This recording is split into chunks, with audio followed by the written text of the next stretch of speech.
రాష్ట్రంలో జరుగుతున్న ఎన్నికల్లో బీసీ వర్గాలపై దాడులు జరుగుతున్నాయని సెట్టిబలిజ సంక్షేమ సంఘం రాష్ట్ర అధ్యక్షులు చొల్లంగి వేణుగోపాల్ ఆరోపించారు.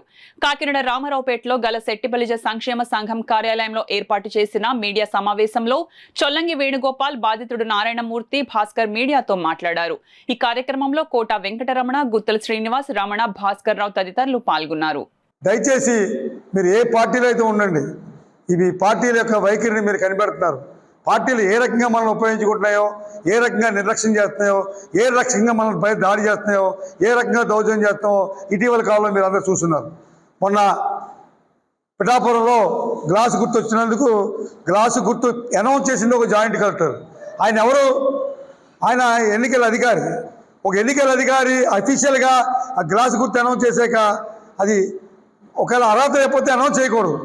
ఏ అర్హత లేనప్పుడు ఎలాగ అనౌన్స్ చేశాడు, ఏ అర్హత లేనప్పుడు మళ్ళీ ఎలా క్యాన్సిల్ చేశాడు. అతను సోషల్ మీడియాలో పెట్టుకున్నాడు. ఈలోపు ఒక 1000 మంది ప్లాన్ చేశారట, 200, 300, 500, 600 మంది తన మీద పడి కలబడినంత అలవాటు చేశారు ఒక అభ్యర్థి మీద. ఆ అభ్యర్థిని మీరు ప్రకటిస్తే ఆ గ్లాస్ గుర్తని చెప్పుకున్నాడు తప్ప అతనుగా చెప్పుకోలేదు.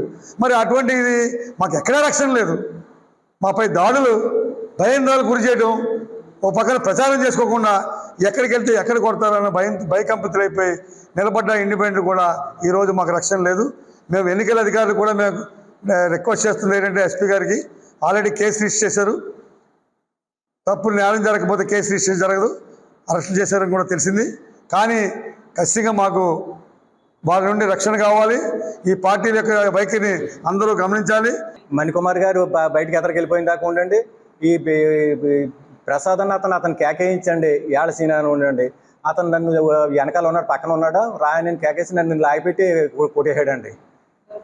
ఈ దుర్గా అండి, ఏళ్ళ సీనా అతను ఇలాగ ఉంటేనే మిమ్మల్ని చంపేస్తామని అతను వార్నింగ్ ఇస్తున్నానండి. నన్ను అంతా చేసింది ప్రసాద్ అండి. పైనుంచి కింద లాక్కొచ్చి ఇదంతా ఫోన్లు చేసి రప్పించింది అతనండి, ప్రసాద్ అన్న అతనండి. ఇదండి నేను ఇలాగ అన్నవరం గారు కూడా కొంచెం ఇలా తిరుగుతున్న మీ బీసీ వెల్ఫేర్ పెట్టుకున్నామనండి.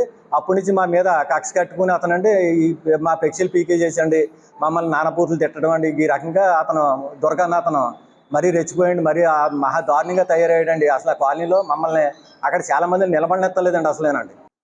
అతను వైఎస్ఆర్, నేను వైఎస్ఆర్లో తిరుగుతున్నానండి, ఉన్నామండి ఇంతమంది. మేము అలా తిరగటం నాకు ఒంట్లో బాగు, నేను ఎక్కడికి వెళ్ళలేదండి. ఈ లోపల నన్ను ఇలా టార్గెట్ చేసుకుని కొట్టాలని టార్గెట్ పెట్టుకున్నాండి అతను. ఆ దుర్గన్న అతనండి నన్ను ఏదో టార్గెట్ చేసుకున్నాండి, ఈ రకంగా కొట్టాలని నన్ను పెట్టాడండి.